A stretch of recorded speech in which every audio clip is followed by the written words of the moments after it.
Zoom and boom, everyone. Spiky Dash here with you. I decided to start the stream a little bit early, half hour, I know, but I was already ready. I cannot contain my excitement. It's not an ATSD. This is just a kind of addendum, I guess, to the last ATSD episode. It's just a kind of its own separate, off the cuff video to just share my thoughts again on the last couple of MLP episodes. Because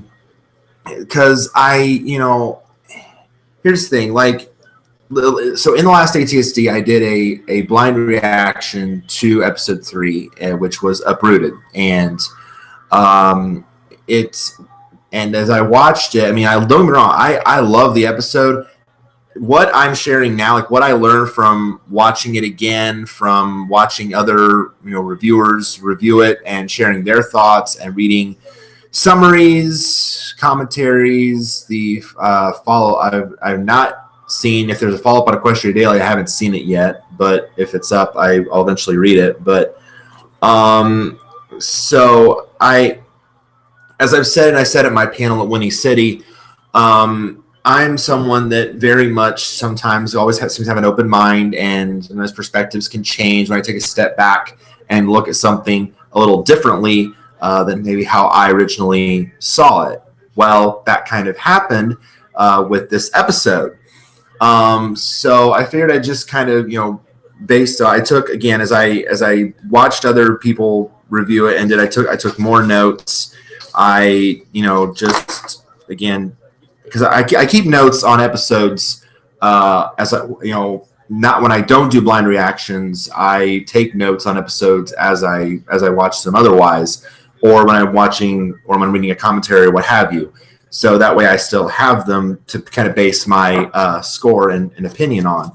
Now, I still think Uprooted is an elite episode. I still think so far it's my favorite episode of the season. Again, even better than the premiere. And as I mentioned, and I mentioned this on Twitter, and I mentioned this, I think Equestria Daily posted this. They posted a thing that said, like, what's your least favorite thing about the fandom, or what about the fandom drives you crazy?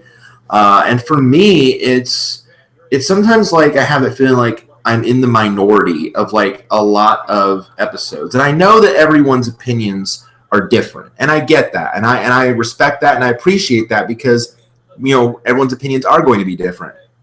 But it's weird sometimes. Like I'll get that like awkward, look or something, when I tell people, oh, I didn't like Fame and Misfortune, or I didn't like Fake It Till You Make It, or I didn't like Sounds of Silence and McKieran Gave Me Nightmares. Like I mentioned that at the panel, and it was just like, what? Is something wrong with you?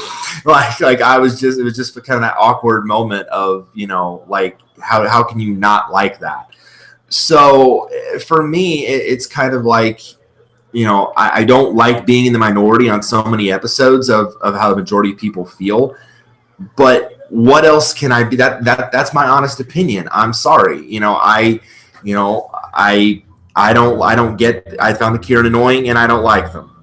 Okay. And like I said, it's going to take a really hard sell for me for that opinion to change, because after that episode, they gave me nightmares. So I'm sorry, I don't like them. So, I know that's not what the majority of the fandom thinks, but, we shouldn't always have to, be in the majority when it comes to different things. And I mentioned that at the panel with perspectives and how we have such different thoughts on so many different things in the fandom. So, it doesn't help, the fact that I still kind of have that, awkward feeling, but I know that that's what I personally believe and think. And, unless I really, something else happens in the show or something else, I read something different to change that, it's not really going to change. So that's just my thought on that.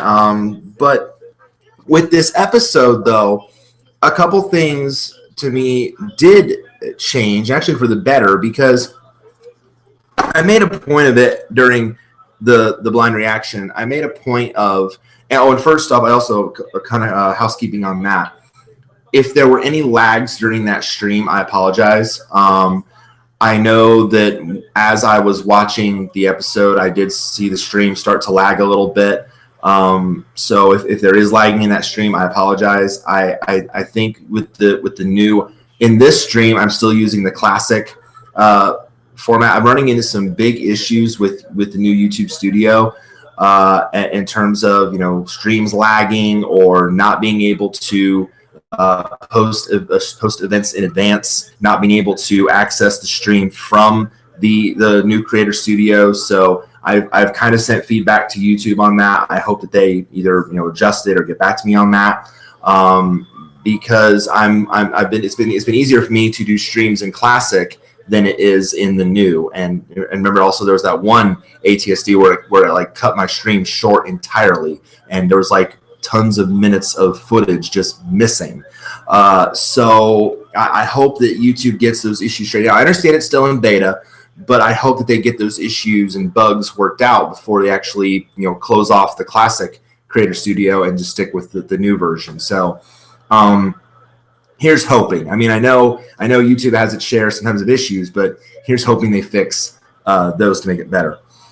But I mentioned I made a point of it that there's been a lot of things this season really that have yet to be explained or haven't been explained, and it leaves me with a lot more questions than answers.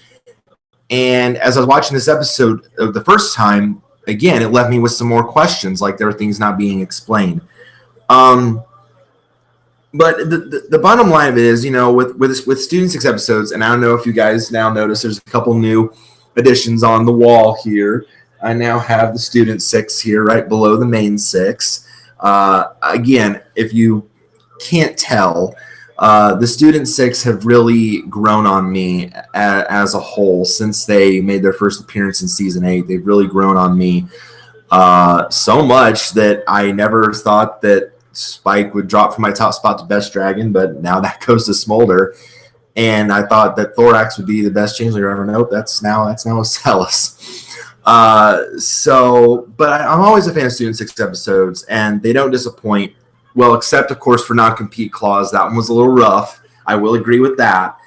So I was hoping that this one would shine as well. And Nicole Dubuque wrote the episode, and she has done some amazing work on a lot of good episodes. So I already liked where that was going. Now, at first, like with the opening sequence, like I didn't think at first that was like a dream or a nightmare sequence until like the really weird stuff started happening. Like I didn't think that, I thought it was actually like happening. I didn't know it was a dream. And until like, I thought it was neat at first that actually Silverstream was having the dream actually becoming like the first non-Pegasus Wonder Ball. I thought that was really cool.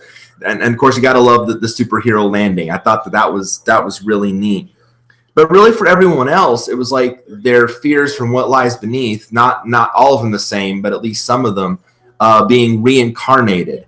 Ocellus, missing an entire year of a class and having to pass a test in order to graduate. And also then, now that did explain something. That explained why in the exclusive trailer, and I mentioned this, why Ocellus was in her graduation garb, in her graduation uniform. So, and I didn't know why that was in the trailer, but that explained it. So at least that clarified that for me. Let's see. Then Smolder, of course, poor Smolder. I mean, getting caught looking cute. I think that's adorable. That's just why I like Smolder so much. Of course, going back to Gallus and his claustrophobia, Yona developing this fear of falling.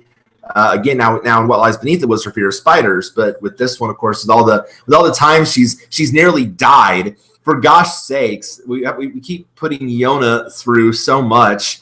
She has the most to gripe about of the students because she's nearly died in a couple episodes, just either falling or drowning in non-compete clause. So she has the most to worry about. And then Sandbar. His fear was not being able to pick which dessert he wants. Like, seriously, I I worry sometimes about Sandbar. And I'm not just saying it's because he's voiced by Vincent Tong. And I know the wrong running gag is, oh, Vincent Tong characters, we don't like them. They're usually mean and nasty. Well, Sandbar is just odd. Like, I don't know if he's odd, dumb. I don't get him. Like, it's just, this is a weird episode for him in terms of how his mind operates. And I know this might be kind of a touchy thought in a way, but hear me out on this. Like, it makes me wonder, like, and I can relate to this because the way I think differently. Like, does Sandbar maybe have like a mental condition or something like that? Like, is this subtlety? Like, what's the word? Subtly or subtlety? Is it like subtly put in the show, and we're supposed to like pick up on it? You know, like he's autistic or something, or something like that, or like or OCD or something, because that's kind of how I am in a way, and I'm seeing those characteristics throughout the show with him, and it's like he really has a different way of thinking about things. So because he clearly thinks differently than the rest of the students, so I just get that vibe from him, like he just either thinks differently or just something is so odd about him that there's going to be something to come where it's like, whoa, that's kind of out of left field. I just get this odd, I've always had this odd vibe from him ever since he first came with the rest of the students. I understand he's already a pony and he's in Ponyville and he's local and whatnot. But again, we only see his parents in Heartwarming Club briefly. We don't see them at all in the premiere. We don't even see him going back to to getting permission from his family for the permission to stay at the cave. So it comes off as odd to me. It just comes off as a little bit odd, and I've just gotten that odd vibe from him. So I don't know what it is. It's probably going to stick until something happens with him that's just completely out of left field. But I just get an odd vibe from him. Another thing to point out that this question was on my mind. How was there still a sentient being, also known as Harmony? How was she still around even after the tree was destroyed? That was a big one for me because I was like, when I see her come back, I'm like, how is that possible? We all saw Sombra blew the tree of Harmony to smithereens. Like, how, and the elements, how is that possible? It's never explained in the moment, and it was just kind of frustrating for me when I watched it that it was just not explained. I thought, when everyone, and that's what we all thought, when the tree was destroyed, that's it. No more tree, no more elements. That's really what you're supposed to think because the way that it happened. But here's the thing. What if Harmony knew that was going to happen? Because we've seen that Harmony tends to prepare for things pretty well, being so sentient. Like, with the map missions and everything like that, knowing who to call, that kind of thing, preparing and being a preparer and a planner, kind of like me. Again, I kind of see myself here in Harmony a bit. She kind of plans ahead for things to happen. And so maybe she knew that Sombra was going to destroy the tree in that moment. And like Sandbar even mentioned, she may use the last of her magic to let them know that they were needed. So unless she prepared in advance by being somewhere else at the time, that's really the only reason I could think of. So, I mean, at the time, I still felt like, okay, some kind of explanation was needed, but that's probably the best thing I come up with that she knew was going to happen ahead of time. So Student 6 were being summoned to the tree, and when I first watched it, I'm thinking to myself, well, I'm not sure at the early stage, what they could possibly do for the tree in it, considering in its state. But unless Harmony wanted them to fix it somehow, which that's eventually kind of what happens, although it takes a process to do it. But that's kind of the way I felt. Another point. Gallus, you are growing on me. Like you are genuinely growing on me. Now. Let's be clear. He's not going to overtake Smolder and Ocellus in my rankings anytime soon. Let's get that out of the way right away. But he will definitely be number 3 in my rankings of the students, because he's kind of starting like to take on this role of like becoming like a spokesman for the group in a way.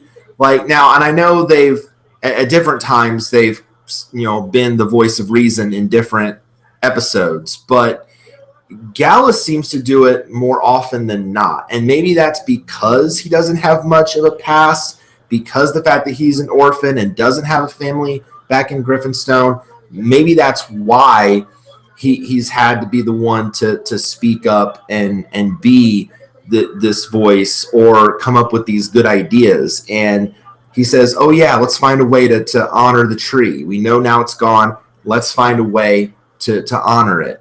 So that was really cool. So he comes with this great idea, and that could very well be the reason why Harmony summoned them. So they developed this plan, and then something else interesting happened. Thorax showing up. Now, I honestly felt like at first, like, again, I was kind of confused because I felt like this wasn't reality. Like is this another pop-up dream or nightmare sequence all of a sudden? Because it didn't feel right that he just like showed up out of nowhere and just starts wailing on poor Ocellus. Like, I understand the hive is important, and I understand that you want to look out for your fellow changelings as you're the king of the hive. That's fine, but dang, and it makes me wonder: did the kingdoms not know that the Tree of Harmony was destroyed? Obviously, then they couldn't have known. If one of them is coming to wonder, hey, why did you run off without saying anything? Why did you just leave? It's surprising also that he was the only one. Like, no one, like, you don't see Ember, you don't see, although you probably wouldn't see Grandpa Gruff. I can understand why. You don't see Prince Rutherford. You don't see, any other kingdom leaders or the Hippogriff. I forget his name, but it was General Seaspray. Or even Queen Novo, but you don't see any of them come and wonder why their student has run off. Only Thorax comes. I don't know if I'm reading too much into that, but he does make a valid point that the last time they all ran off, the kingdoms didn't really go to war. He does make a good point of that. But for gosh sakes, have a heart. Ocellus has her reasons. There's reasons for these actions, and which she does try to explain to Thorax. There was an emergency and that they needed, to fix the tree. Which eventually the rest of the students chime in and say, "Hey, no, we've got to. She's got to stick around with us. We've got to do this for the tree." And then, of course, eventually Thorax is cool with it, and Twilight says, "Well, get permission from your other kingdoms first, and then you can stick around." But that to me just seems so out of character, like for Thorax. Like, I understand he's trying to be, and again, I guess there may be some nod to continuity. Maybe he's trying to take the lesson he learned from Ember in Triple Threat to be more assertive, be more aggressive. So I guess in a sense that's a nod to that. So I guess continuity. Silver Quill will be proud. But so I guess if it's from that perspective, okay. But otherwise, I just felt like it was just an odd moment. But thankfully, he's all right with it. Thankfully, he's cool with it. And thankfully, the rest of the kingdoms are cool with it. Because that sequence where they had to kind of prove their worth to the kingdoms, that was a good sequence. But really notice like how different they are. Like Smolder and Yona, like they literally had to prove their worth. Like literally using their strength, with Smolder doing the arm wrestling, and then Yona by just doing work around the Yak Kingdom, like, and using her skills, like her tactical talent. So they actually had to do something to prove their worth. Gallus didn't have to do anything at all because Grandpa Gruff's gonna be like, get out of my sight. Like, he's just, just go. It doesn't matter. I don't care what it's for. Just go. So he didn't have to do anything. Nor really did Ocellus, which I found interesting, except having her whole, I guess, family sign the permission slips, but she didn't really have to do anything. So I found that kind of odd. That just seemed odd for Ocellus's character, considering her knowledge, considering, how smart she is. I thought maybe she'd have to do like something, but nope. She just gets the immediate approval of her family. And actually, it was Silverstream that did the most rational thing of the entire group, if you'll notice. Because Silverstream actually shows in art form, she actually explains how bad the situation was. She actually tells her kingdom what happened. Nobody else had the decency or the presence of mind to do that. No, Silverstream actually goes into great detail, and I love how she does that. Not only with the different pictures, but you're also moving up my rankings, Silverstream. I think you're going up to number 4. You're up now to number 4. Yona 5 and Sandbar, you're still at the bottom at 6 because you're the oddball. But yeah, she's also moving up. Hippogriff now number 4. But again, as I mentioned, we don't see what Sandbar had to do with anything. I mean, are his parents that much of a mystery that we don't know about them? And the only time we've seen them in the flashback in Heartswarming Club. I just get this like chilling feeling that like either is just different, or like him and his parents are like hiding something. Like I just get that odd vibe from him. I don't know. And speaking of, then here then is his odd way of thinking then showing up. He clears out the remains of the Tree of Harmony and makes all that room just so we can plant a new one. Like, really? How is that rational? Like, I get, like Yona said, pony heart in right place. I get where you're trying to come from, Sandbar, but how is that rational? Like, like you did attend class, Sandbar, right? Yeah, we saw you in class. You did attend the classes, and you did know the history of the tree, right, and how it was formed.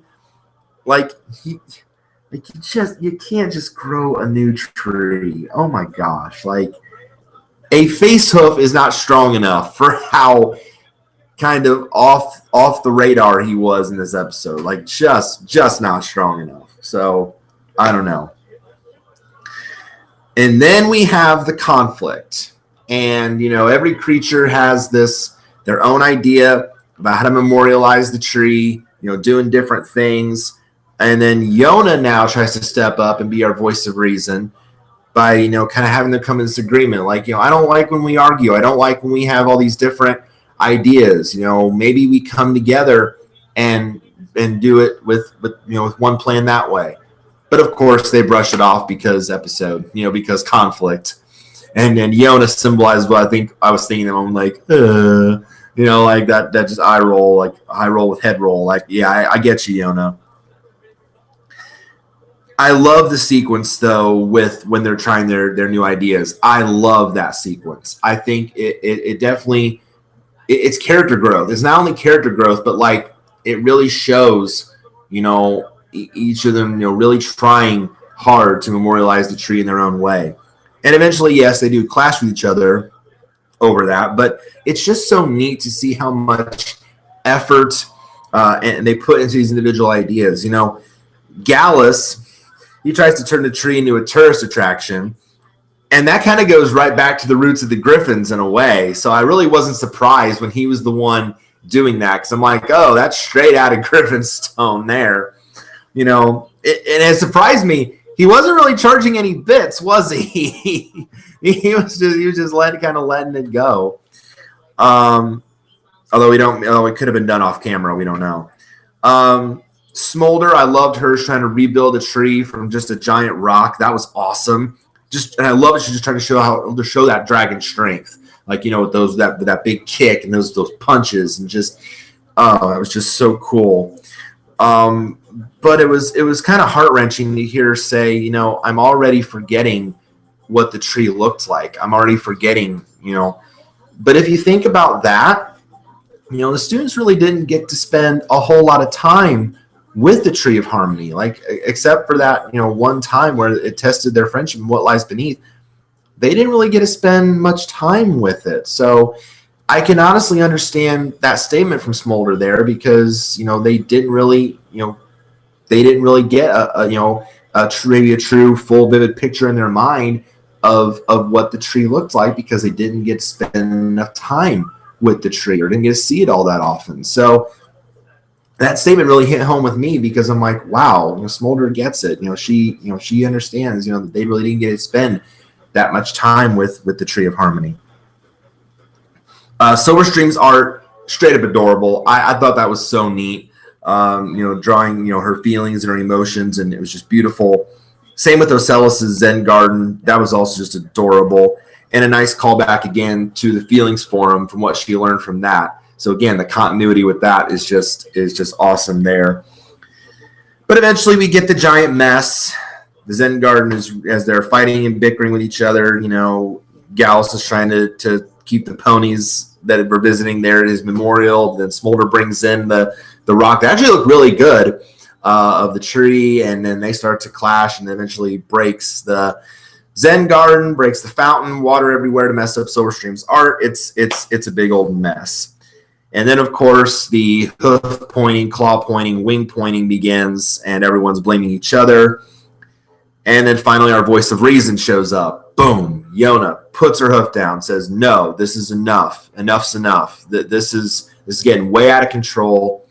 You're doing this the wrong way.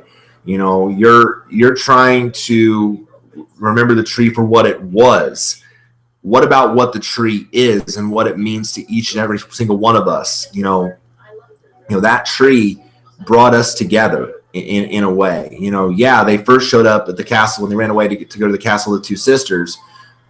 But in the end, it was the tree that brought them together when they tested their friendship in what lies beneath.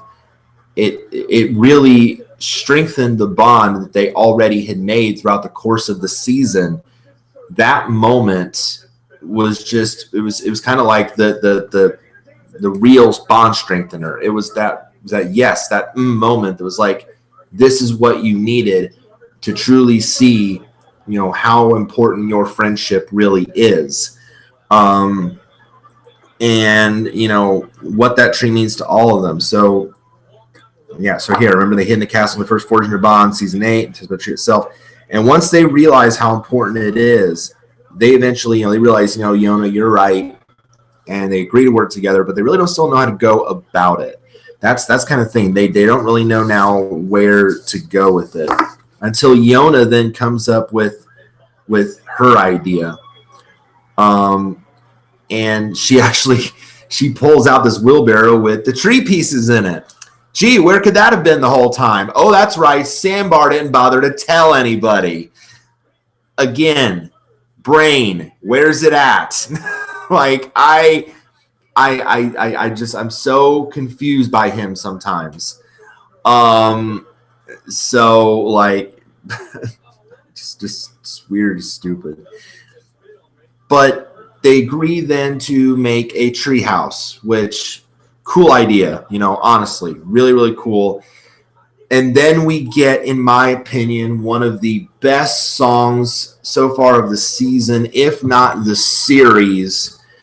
I love this song. The Place Where We Belong is, and it's not just because I like the students so much, but it's the fact that they're singing it. They're showing how much the tree means to them, how it brought them all together.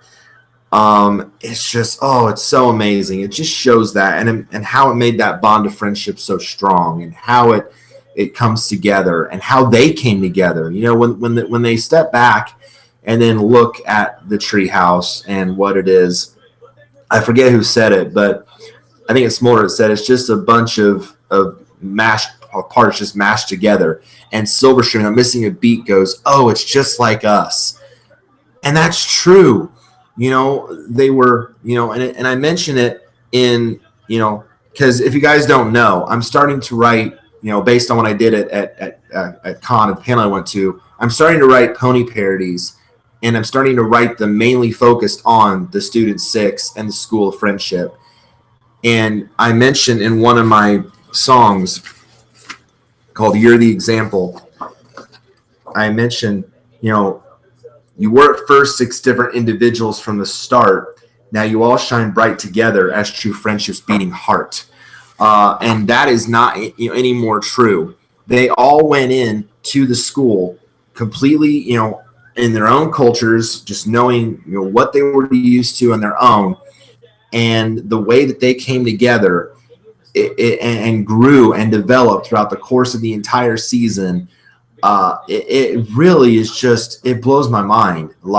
And I never thought it'd get to a point where I almost like them more than I do the main 6, but it's getting pretty close. And it's not to say that I don't, don't get me wrong. I still like the main 6 and I always will.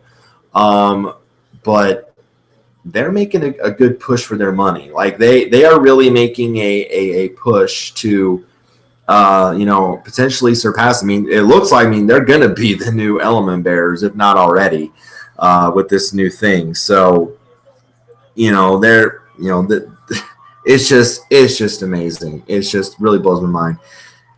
And so the treehouse doesn't look great in the end, but then they decide to check it out, and magic, out of the blue. And then we get the giant treehouse of harmony. And again, my first thought was, as I saw in the reaction, how is this possible? How can this happen? It doesn't add up. It doesn't make sense. But then I thought, well, if the magic of friendship can literally defeat Sombra without the elements, then I guess, it's going to become the season of unexplained occurrences, because so much is happening without explaining it. Still pretty sweet, though.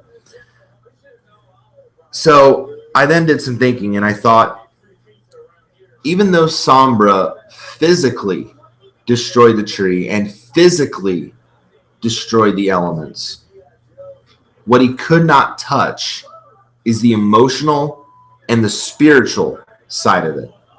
The actual magic of friendship and selflessness, that is what kept harmony alive, and that is what was able to make the treehouse happen. So that's how I kind of answered all those questions in one fell swoop. I'm thinking, okay, clearly it's all of that. It's friendship itself that is keeping her spirit alive. So that's cool. One more thing I have to point out before we get to the to yesterday's episode. Interesting line that Harmony says at the end of the episode when she explains how the treehouse happened. She says, "Your friendship and the friendship of future generations will always be safe within these walls." Did you point that out? That's some very interesting wordage there. Could that be foreshadowing in some way, either to something this season or in Gen 5? And she also says the spirit of the treehouse would have perished without their selfless deeds and caring. So clearly this means the spirit alone is powered by the friendship, whether it's the main 6 or the student 6 or what have you. It's clearly powered by that. As long as friendship remains in Equestria in some way, harmony will remain. How fitting is that? That's a perfect metaphor. So, yeah, my score doesn't change. It's still getting 8.5 out of 10. It still doesn't change the result, even with the explained things. Now clarified by a couple of things I've read and seen. Still an awesome episode. Still my favorite part of the season. Depending on what happens in episode 4. I just think that it's just so neat. Just neat in general. The episode just it got me. It got me in general, and yeah, I explained some of my questions that I had just by looking at other people's reviews and commentary. So, which is not a bad thing to do. So when you can't figure it out through the episode, get other people's perspectives on it, and then maybe some of your questions get answered. So who knows? All right. So that's that. That's episode 3. Now let's take a look here at episode 4. So another blind reaction. I have not seen this at all. I pretty much stayed off of Twitter yesterday to even, I didn't even look at it, didn't even look at anything. All I know, well, of course, it's a 200th episode, that I know. But the only thing I knew from the kind of season preview, I guess, commentary, that article that I read about the 200th episode, is that this is a conflict between Twilight and Shining Armor. And I mentioned again that, in my exclusive trailer video, I mentioned, well, they've certainly kept that hidden for a long time because we've never seen Twilight or Shining Armor be in a conflict before. We've usually seen them get along very, very well, and there's been anything to indicate that they would even have a conflict with each other. So this is very different. This is certainly again kind of something out of left field, but again, there's been a lot of that thrown at us so far this season. This is definitely going to be something different. So let's go ahead here and so then the episode description, let's see. Twilight and Shining Armor pit their wits against each other to settle a sibling rivalry score, but they soon discover they're not the only competitors. So that's something different too. So there's going to be multiple things, it sounds like, going on at once here. So this is going to be a lot to process. Like this is going to be, if episode 100, if Slice of Life, I know that was like the ultimate fan pandering episode for all the background characters, but if that description any indication, here's hoping that this one tops that one. I like Slice of Life. I thought it was a great episode. Don't get me wrong, loved it. But I'm hoping for good things from this one. So let's see what this is going to bring us. Whatever a Equestria needs. A cool place to hang out. Something tells me this is more than that. It seems the elements of harmony may still be with us in their own way. That's actually really reassuring. But why did the tree need our help to become something new? Of course, it's the end of Uprooted again. Sure. If I had to guess, I'd say you're afraid. Even Twilight didn't know why the tree needed them. Yona knows. Yona just needs to find friends. So, who's going to give us the tour? Why don't we all go in together? Of course, because no one's been in it yet. I can't wait to see the inside of that treehouse, by the way. I'm really looking forward for us seeing what the inside of the tree looks like. I want to see it. That and everyone going, of course, oh yay, new playset. Is it bad that you can rarely find any Student 6 merchandise, honestly? I think it's kind of sad. Unless you get someone to commission it, but which I may do later. We'll see. All right. Here we go. Oh. Hi, Starlight. Look at this roll I just got. Whoa! Do you know what this means? No? Please explain. I don't. Thank you, Starlight. I'm excited about a toy crown. A toy crown. This is no toy crown. It's a hard-won element, Sibling Supreme. When Shining Armor was small, we competed over everything. Oh, okay.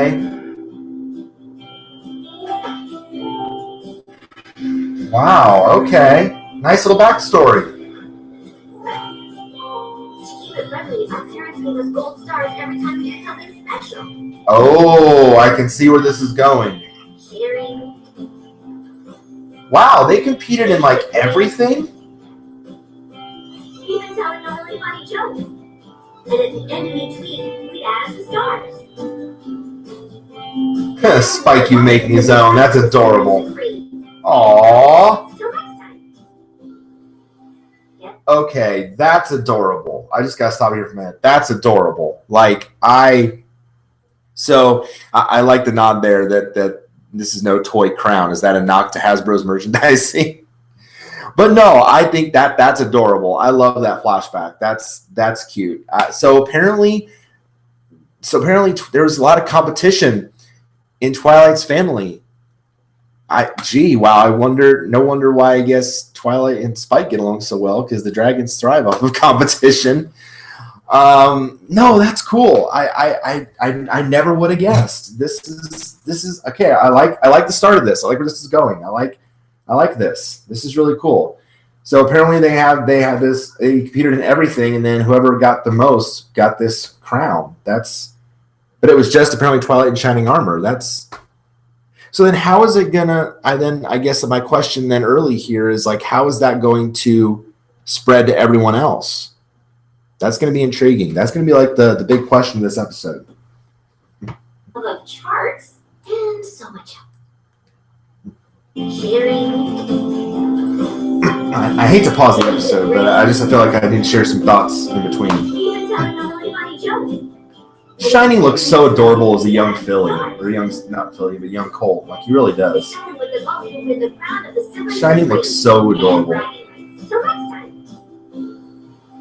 Guess that explains your love of charts. Obvious I Starlight. always wanted to be civil supreme one day. Meet me at Celestia's castle to decide who deserves the crown once and for all. Once and for all? So this is everybody? Yes, so watch the school? Yes, Starlight, because that's your job now. Your job now is to watch the school. It's pretty much your job. You're going to be taking it over anyway, so you might as well get used to watching the school. I guess we can pretty much verify now they're not changing the intro. It's the same intro as season 8. So I guess we can safely assume they're not going to get a new intro this season. If we're 4 episodes in, we're not getting a new intro. But that's all right. Nitpick, I know. So once and for all. So I guess this is not going to be just between Twilight and Shining Armor. Like this is going to be every creature. From what it sounds like so far. Like this is, it makes me wonder though why. Like why would they just expand that beyond Twilight and Shining Armor? Like why would it go beyond just them? Again, more intrigue. How are they going to get everyone else involved? How are they going to go about this? And then, why would they all of a sudden just expand this competition to beyond Twilight and Shining Armor? That's really interesting. Give your toughest days. Just forward here a bit. Family. Here we go. Here to Camelot. Whoa! Wearing it?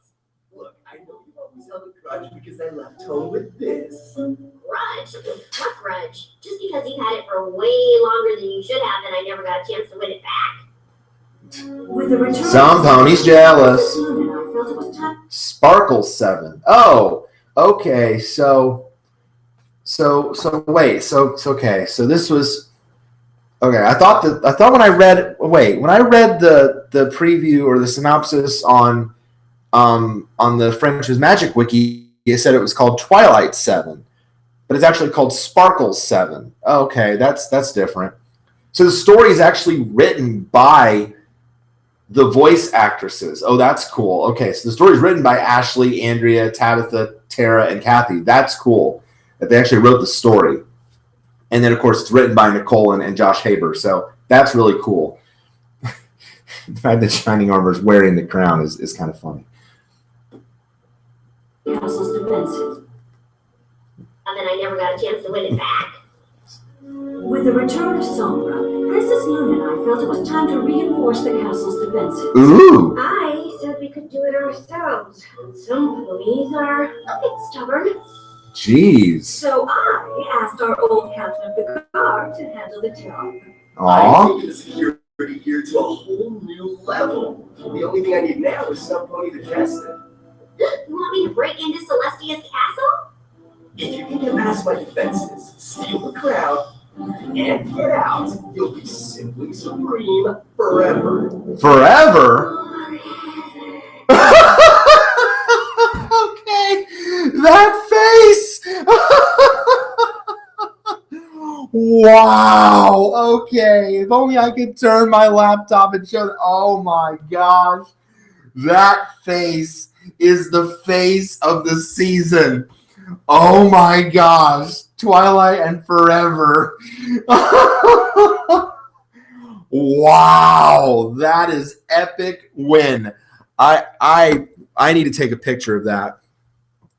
I need to take a picture of that. Holy blank. Like that is, oh my gosh. Okay. This picture is epic win for MLP Season 9 thus far. Oh my gosh. Like, I hope my phone will let me zoom in. Oh, it will. Oh gosh. That is just... All right, I tweeted that. If you follow me on Twitter, that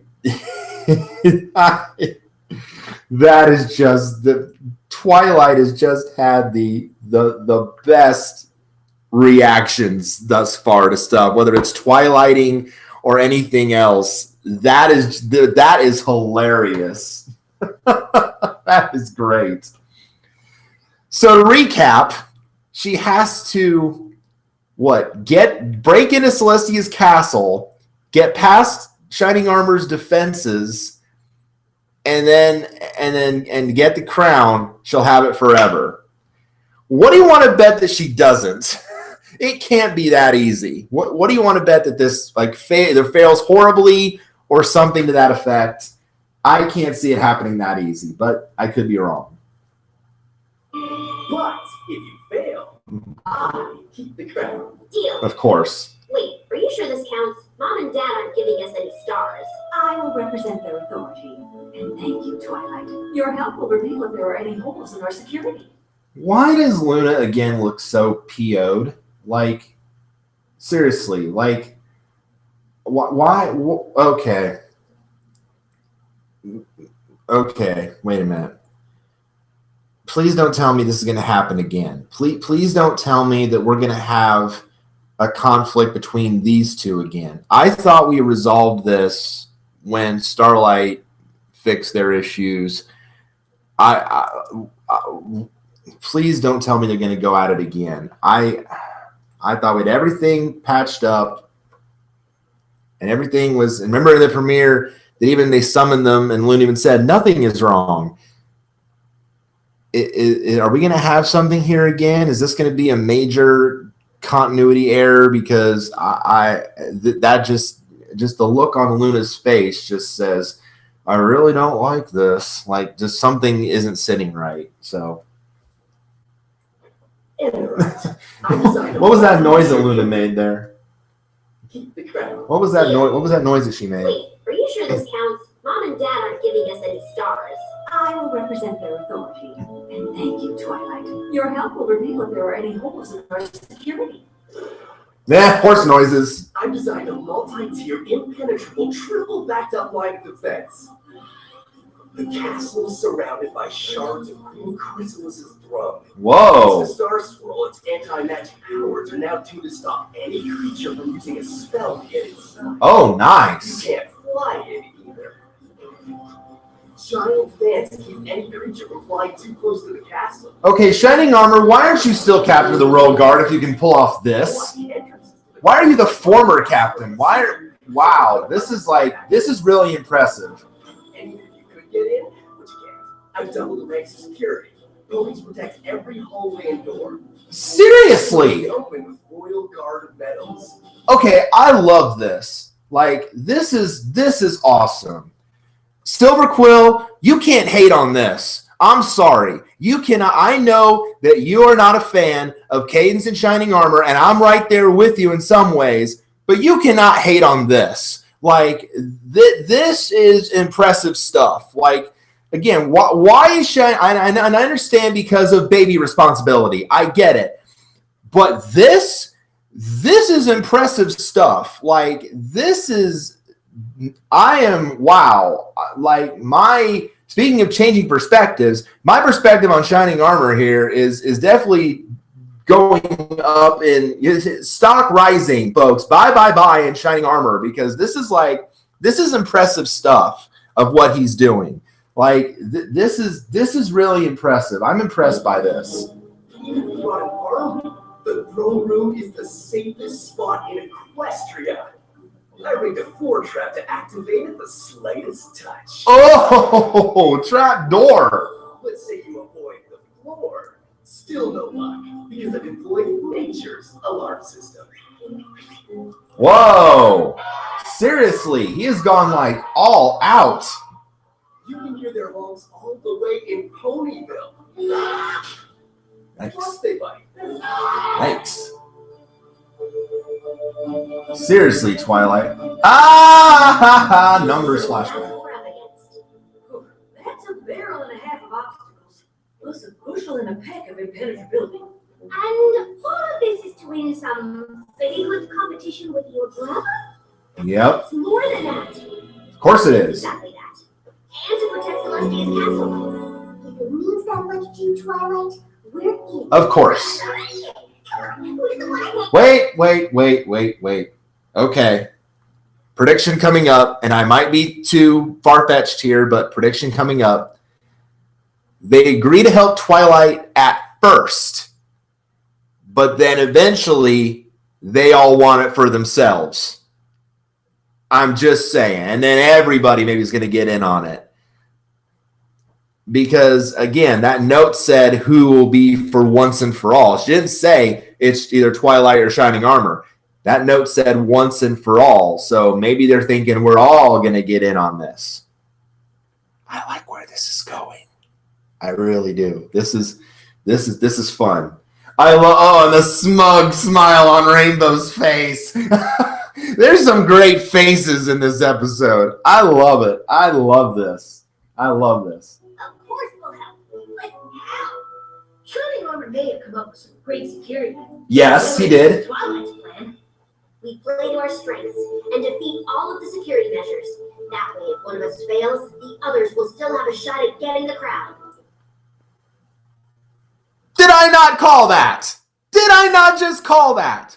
And is that not a callback to the season, to the premiere? Remember what Grogar said?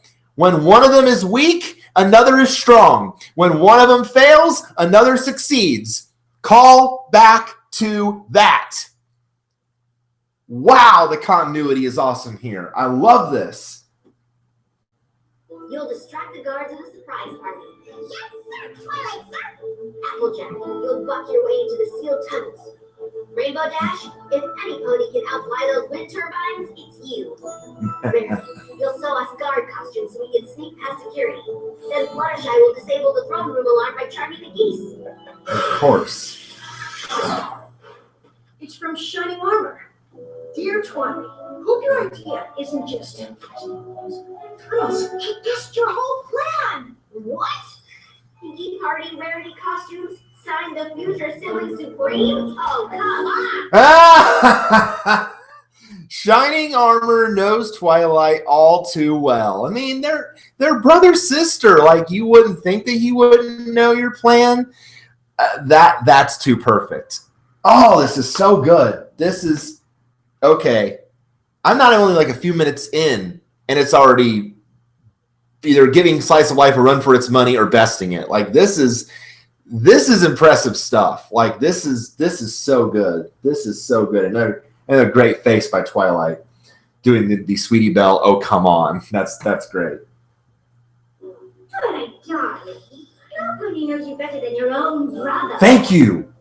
So you're saying I should give up? I'm saying your brother will win. No matter how brilliant your plan is, no matter how many variations you try, it will be something your brother expects. And you'll always win. Unless, when a perfect chance comes along, you do something he can't expect. Then you'll win. You've been practicing that speech, haven't you? Yeah, probably. Did I rush it? Absolutely not. Oh. Starfish. We have to do the opposite of what Shining Armor expects. Therefore, How is that going to work? I'm not enough to mind the plan, but I am. Whoa. That's definitely unexpected. You're telling me, but this season has been a season of unexpected, Applejack. With Discovery Family. So Rarity is now going to be the mastermind behind the plan. And again, how will that be any better? I don't know. I mean, yes, it's certainly something that Shining Armor would not expect, obviously. But I don't know how she's going to pull this off. It definitely has a lot of intrigue. Like, I gotta say, like, this episode so far has like been like the most like intriguing for me. Like I mean, the premiere, yeah, it had some questions left unanswered, but then answered later. Same with episode 3. This one is pretty cut and dry. Like this one so far is, but it's still. I mean, again, it makes you wonder. What's Rarity going to do? But it's still it's kind of more cut and dry. But this is going to get good. Like this is. I don't see how this episode can fail. Like this is really good. And that look, and again, the look on Rarity's face, but I can, like that again, best faces. Like the faces in this episode are just so good. I can tell that the voice actresses wrote this story, and I can tell because they're really bringing out some things in these characters that we just did not expect. Like, and I know I said one time that that maybe, and I said at my panel that we're kind of like maybe like burnout on the main 6. This is an example. Maybe we're not just yet. Like maybe there's still more that we can learn. So this is awesome. This is good. Fast forward a bit here. Equestria will be ours. But the fun is far from over. Awesome. My Little Pony, all new, Saturday, 11:30 a.m. Only on Discovery Family. Here. All right. So how's this gonna work, Rarity? How are you gonna make this work? How is you making a breaking plan the opposite of Twilight doing it? Because Very. my plan is for each of us to devise our own unexpected part of it. Allow me to demonstrate. Oh boy. Here we go. Oh, of course, the Rarity Noir style. We're looking for a pony with information. What a callback to Rarity Investigates. What a callback. Questions, and you're gonna serve us up some answers. I love this. So many callbacks. Shining Armor Seal Ball. There's no secret entrance. So make like a glass of OJ and spill. Whoa. I know what I can do. You're gonna keep up with us so I can see your eye in the sky. Ponies in space. Is that a nod to Equestria Daily's April Fool's joke? Like, really? How about something a little more down to earth? Like Down to earth. with a farewell performance by my alter ego, famous country western superstar Apple. Wait, what? I didn't know you had an alter ego. No one Why did. would you be giving a farewell performance? Well, it's a long story. Back on the farm, playing music was about making her family smile. Aww. It's adorable. Talent spread, and soon Apple was playing real shows. Aww. The more she played, the bigger those shows got. That doesn't fall far from the tree. Because Pear Butter playing the guitar with your Melekechi song. Aww. That's adorable. Aww. Feels, man. It's awesome. But she missed playing for her family. So one day, she gave it all up. Aww.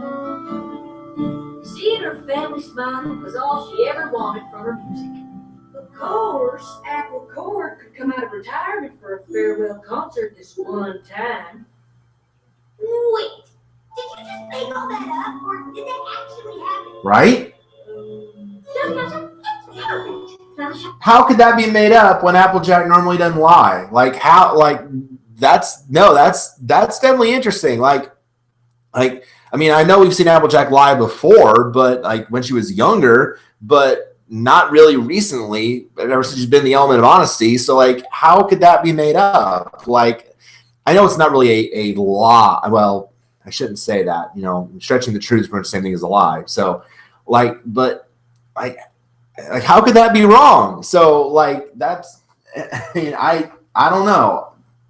That's an interesting story though, whether it's true or not. That's an interesting story. That really is. That was adorable. Well, I guess the opposite of what I'm good at is being small spaces. I always wanted to be a... No. The opposite of you is being a jerk like you were in Fake It Till You Make It, Fluttershy. Isn't that the opposite of anything? Oh, this is cool. It's almost too easy. Oh gosh, this is awesome. Spike and Fluttershy in the new Mission Impossible movie.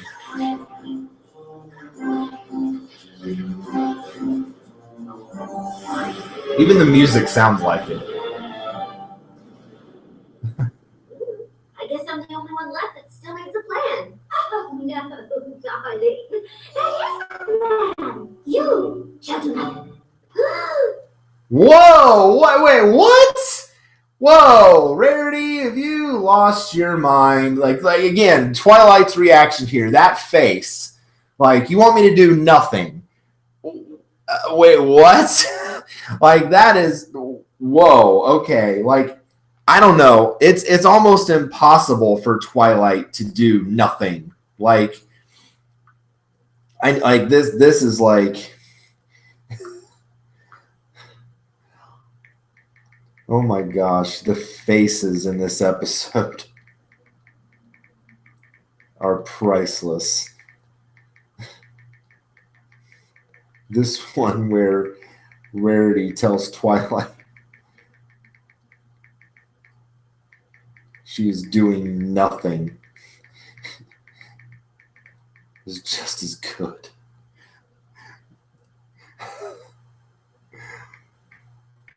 Like this is just these faces.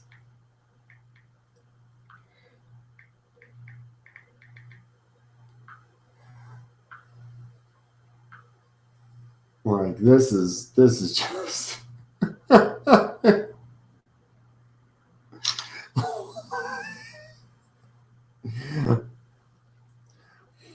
like that. I mean, if you guys have seen the episode, you know this, but it's like, oh my gosh, these faces are just priceless. like how can I do nothing? Like that's so un-Twilight. Like how can I do nothing? Definitely won't expect. I'm the only one left. Like this, like that's just amazing. No, darling. That is the plan. You, gentlemen. Shining Armor definitely won't expect that. Right?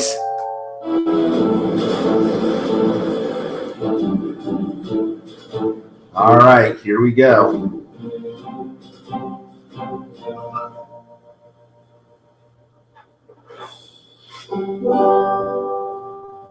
Applejack? What are you doing? Applejack? Who's that? My name's Apple Cord, and I've got a couple of songs to play for you. Clap your hooves if you know them, and a one and a two and a my love is like a barrel. Oh my gosh, this is happening. All right, so AJ's doing her thing. And the only way past those giant fans is So you got Pinky, Dash, Fluttershy, and Spike are going in the balloon. Of course. Pinky, we're not actually going into space, right? No.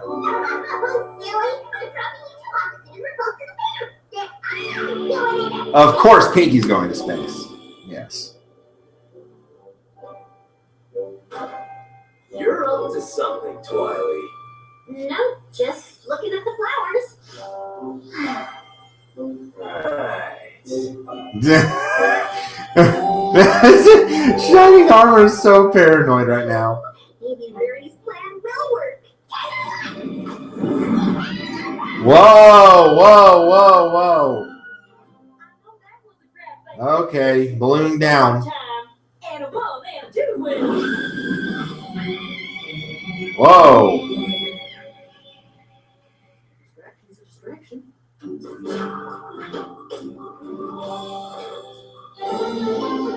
A distraction's a distraction. Where's Spike and Fluttershy? Did they make it into the castle? They jumped out right before the balloon went. Ew, gross. Without me to space, where I didn't get to go. Aw, poor Pinky. Rarity and Rainbow Dash had better luck. What do you want at that? No. Closed? Oh, the CD juice joint is always closed around this time. Then how we get to shake down Nancy Wells for information? Oh What sort of my. information do you need? The location to a secret entrance to the passages under Candlelight Castle. You mean that one? Oh my. Oh, you mean that one? Obvious passage is obvious. Zephyr Breeze? Whoa! What? Wow. Talk about a callback. Oh my goodness. Never thought we'd see him again. Jeez. This couldn't be more perfect. How is this perfect? He's the most annoying pony in Equestria. Thank He's you. only obsessed with me, and we have to come up Yes. with a way to distract. Oh no! Oh no! No way! Oh no. What? Rainbow! I knew you'd come running when you heard I got this job. The man's love a pony in uniform, am I right? Zephyr Breeze of all ponies got a spot on the guard. How? That is definitely something that needs to be explained. OM goodness. I don't know what to say regarding that. I have no words for that. I don't know what to say. That is, I don't know. I don't know what to say. I don't know. That is completely, wow. Okay. Moving on. She's like, she does not want to do this. Totally. Why don't you step into the light so I can see how handsome you look in it? Oh, wow. That had to be terrible for Rainbow to do. Nicely done, I Rarity. told the Sarge that gold kind of clashes with my aura, but apparently they are big on input. Still, I totally managed to rock the look, don't you think? Yep. You're real guard material. What do you want to bet he's not going to have this job for very much longer, though, the way he's failing right now? That's the team now, so I'm basically. Whoa, we got a spooner. It's good you're finally honest with your feelings for me, Rainbows. Oh, The God. truth is such a gift. Like, I had to follow my list to see guarding is my calling. Like, look at me go. I'm going to walk over here and I go, whoop, over there. And I go, yeah. Sometimes I just stand like this and look real cool. And I go down the hallway and go, no. And you're going to be fired, probably. Whoa, nicely done, Spike. We'll have to glide to the throne. No flapping. Smooth. Or not. Trapdoor. Sister, another false alarm from Shining Armor's guard keys. We should have heard by now. What is is Luna up to? Probably several something. Something just tells me that Luna's up to something. Like, seriously. So I just get this. It's kind of like that vibe I have with Sambar. Something just tells me that Luna's up to something. Like, legit. Like, she's going to, like, sabotage this whole thing or something. Like, that very much would fit her. Like, I just get this odd vibe from Luna right now. Look out, distraction. And no word from the police inside. I'm starting to think this whole operation might be a giant flop. That's what it's kind of looking like. Yeah, this is what happens when Rarity is in charge of the plan, apparently. Not that any of that was was in her control. Obviously you can't, foresee that the balloon's going to fail or that, the distraction is falling through or, other things are happening. So you can't foresee all of that happening. Even I forget what the saying is, was like even the best laid plans can sometimes fail. And that's clearly what we're seeing here. So still doesn't explain though what Luna's up to. Like I just get that feeling like she's up to something. Like, and Shining Armor like is so focused on Twilight and what she's not doing that everyone else is focused on what the rest of them are doing, or in this case, what Luna's doing. So I don't know. That might be the downfall here. Like, might be the bugaboo. I don't know. I still don't know where this is going though. That's the intrigue of this. It's kind of like like Rarity Investigates or the Mystery of the Friendship Express, like the mystery episodes. Like you don't know where it's gonna go. Like you don't know the direction it's gonna go. This is the intrigue of it. So this is keeping me guessing. I like this. This is so good. Like aside from a few like what the blank moments, like this is really good. Like, and I know I gave so much praise to Uprooted, but I may have to, this one might trump it. This is really good. Like this is going, I don't know where it's going to go, but I have so many thoughts like on what could happen or what could be happening. This is so good. 568-771. No, I forgot. Okay. We're back with Discovery Family. All right. So now Fluttershy and Spike are trapped. Gee, Fluttershy, why bunch of whole small spaces thing was just part of the plan to be unexpected. Once I got trapped in the castle of the True Sisters, and Angel Bunny and I were separated. Now whenever I'm in a tiny room, it's all I can think about. Whoa. So that means Fluttershy and Gallus could get along. Like they have that same fear. That's interesting. It makes me wonder if the rest of the main six share fears with the students. That's interesting. Because unless I've missed another episode, I didn't think Fluttershy had a fear of claustrophobia. Was claustrophobic and fear of small spaces. That's interesting, though. That's really interesting. That's interesting to point out. No, I've forgotten. Aww. What do you mean? I was always excited to be part of Twilight's and Shining Armor's rivalry, like I was their little brother. But they never really thought of me that way. We Aww. all have a special place in their heart for you. But sibling dynamics are hard. Very. Right, except for Breeze. Honestly, he can learn a lot from you about being a little brother. Aww. I'm sick of being off to be slimy corridors too. But you shouldn't fool everyone you come across. I'm a little traps.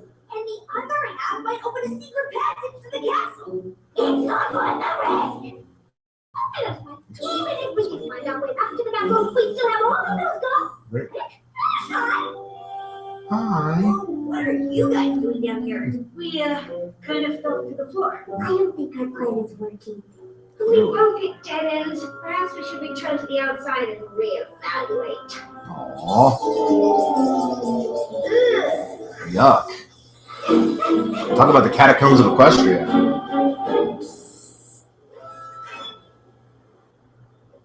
Oh my. What are you all doing out here? Retrospect. That might have been too unexpected. Obviously. Every part of it failed? Yep. Oh, no, I'll never get the crown.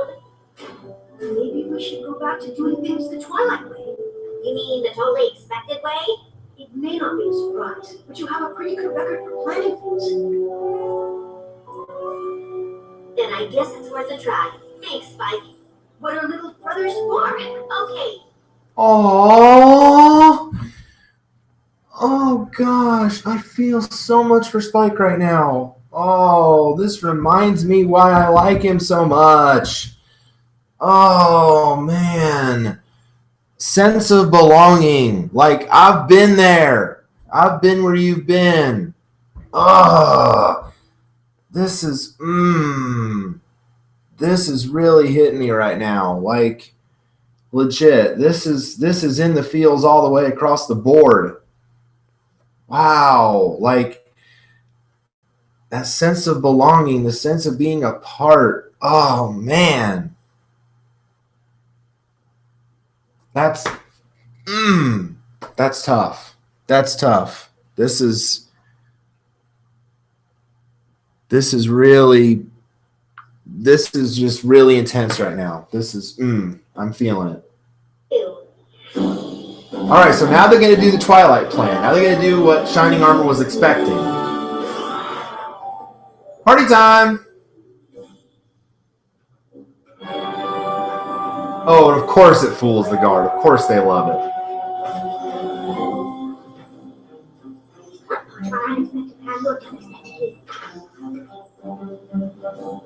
Yeah, this surprisingly is actually working.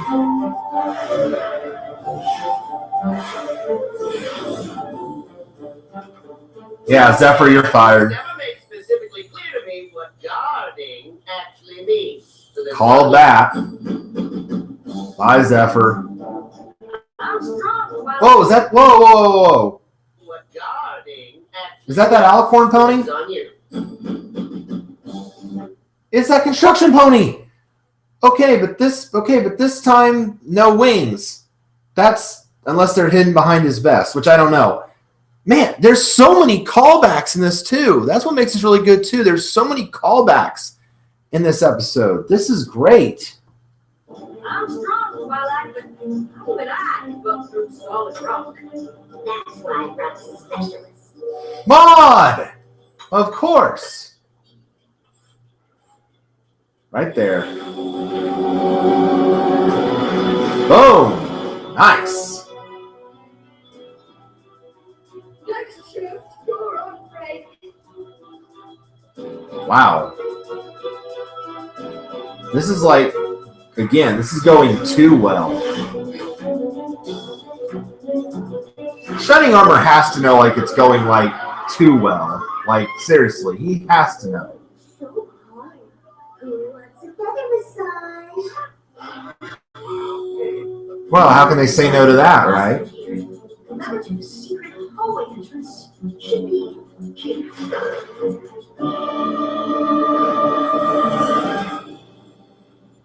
can't believe this worked. I can't either. How does Shining not know? All I have to do now is fly over and take the crown, and I'll be sibling supreme forever. Not exactly. Oh, come on! Gotta admit, it was unexpected for you to do everything exactly how I thought you would.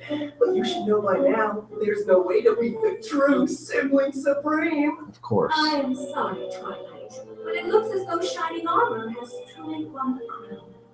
That's the thing about looks. They can be deceiving. Spike? What? Equestria, did you do it?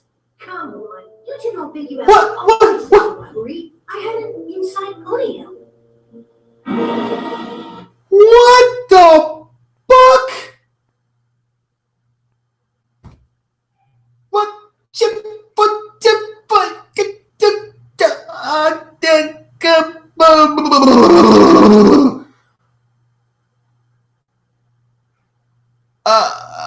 Okay, I knew Luna was gonna maybe screw it up, but how did? Wow, my brain hurts. Like that. Wow, I'm floored. Like literally, I'm floored. How in Equestria was that just a distraction by Luna to then get Spike to? It had to have been. It had to. That's the only explanation I have. It had to have been. Wow, that's pulling a line from Starlight. That's so devious. Like, wow,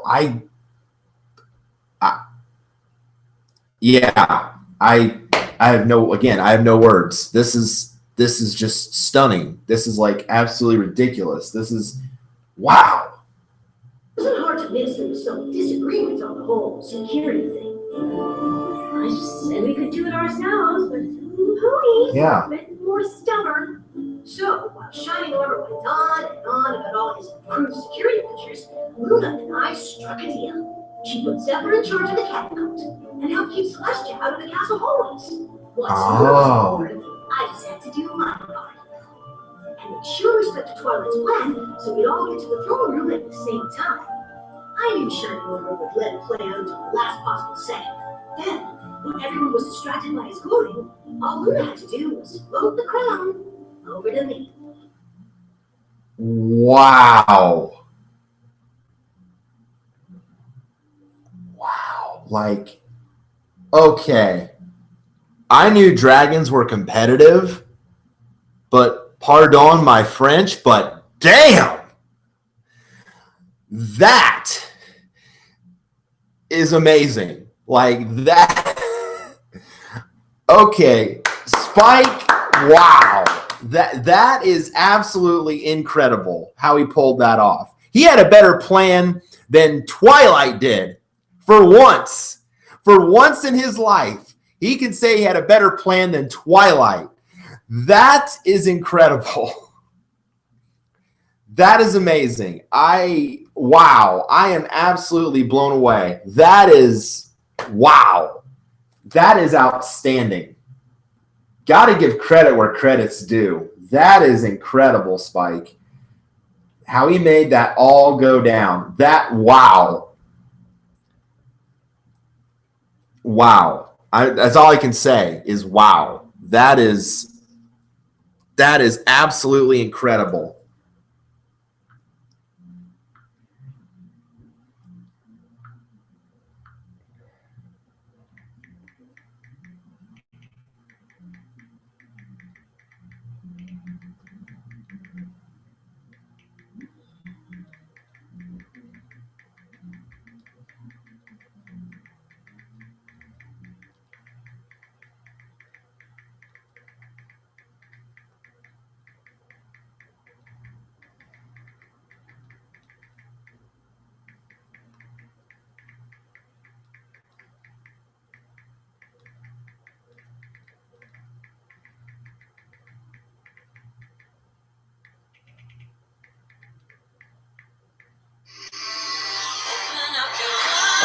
Not now.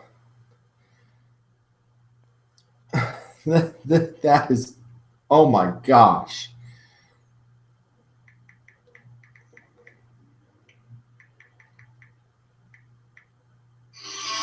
Man, I'm in the middle of a review.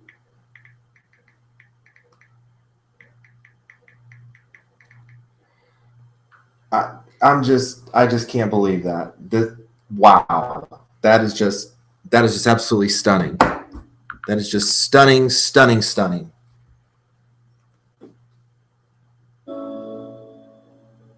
I apologize for not listening to your concerns, sister. It seems we need to make adjustments to account for threats inside the castle as well as out. If you agree? If you think it's worth discussing. Oh, jeez. So, if Twilight and Shining Armor fails, Who gets the crown? The true sibling supreme. Spike. Huh? The little brother we've always had. Aww.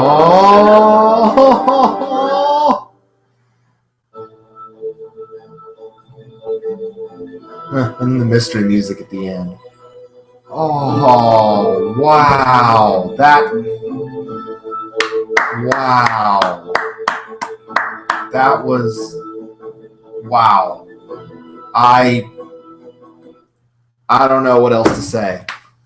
Applause to everyone. Applause to the voice actors and actors who wrote the story. Applause to Nicole Dubuque and Josh Haber. Applause to everyone. Like, that is one of the best episodes of the show I have ever seen, period. Like, that is just master class. Moments that have me laughing my butt off, moments that have me stunned, moments that have me just wondering what in the world is going on. Character growth, character callbacks aplenty. That was just unbelievable.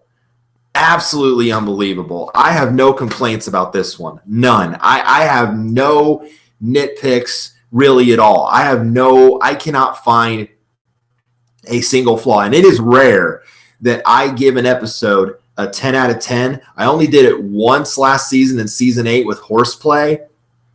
This is 10 out of 10. Like, legit. This is an elite of the elite episode. This is 10 out of 10. And I know it had like nothing to do with so far the rest of the season. And that's fine, because this is a special episode. This was the 200th episode. They can do this. And it absolutely is just a total mind blower. This is amazing. This is incredible. This is 10 out of 10 for sure. This is one of the best episodes in the show, period, end of statement. That is absolutely incredible. I got to give it to MLP. I got to give him credit. That is absolutely amazing. So Spike gets the crown because he earned it. I mean, honestly, he earned it. Even though he's not an actual sibling, he earned it. And I guess in a way he earns their respect, because I guess maybe that's what he wanted the whole time. As he mentioned to Fluttershy, he wanted their respect. And so I guess now he has it. It still doesn't explain, if he's actually family or if there's more to his story, or if on my wish list that Smolder is somehow related to him. But he at least now, I think, hopefully has their respect by pulling that off. Like, of anyone to pull that off, I mean, you wouldn't have guessed Spike. You wouldn't have even thought about it. It's from everything else, from Twilight's plan to Rarity's plan failing to thinking Shining Armor had it all figured out. No, I noticed Luna in the background. I'm thinking she's up to something. Like that was really the only thing I could have predicted. Like, I knew Luna was up to something. I had no idea that, and we couldn't have known that Spike had struck that deal with her until it was explained. I had no way of knowing. That was absolutely perfect execution on the part of the show. Absolutely well done. That was absolutely incredible. 10 out of 10. Best episode of the season so far. One of the best episodes of the show, period. Absolutely incredible. Absolutely amazing. I have no complaints at all about that, you guys. None at all. Absolutely incredible. Guys, that's going to do it for this video. Thank you so much, as always, for tuning in. Thank you for your support. Give the video a thumbs up if you liked it. It means so much, as always, for the support and the views. I really appreciate it. Again, as the season goes on, I'll have more reactions, more thoughts to share. I don't think I'm going to have to do a second look for this one. I don't think I'm going to have to, because this is pretty clear cut. Like, this one, I have no reason to look back at it. I have no nitpicks about. This one was just executed perfectly, and I have no reason to even look back. I'll probably still read the follow-ups and other people's commentary like I normally do, but I'm sure that we're going to have similar reactions to what I just had, because that was just a master class episode for sure. So I loved pretty much I did. I loved every minute of that. That was a fun watch. Just so much going on at once, and just absolutely amazing. Well done. Well done, MLP. Well done to the voice actors. Well done to the writers. Well done to everybody who had a hand in that episode. Absolutely incredible. Thank you guys again for watching. God bless all of you. Have an amazing, amazing week. And I will see you on the next stream, whether it's for an episode or for ATSD episode 32 here in a couple weeks. So as always, stay tuned. God bless. Spiky Dash signing off. Thank you so much.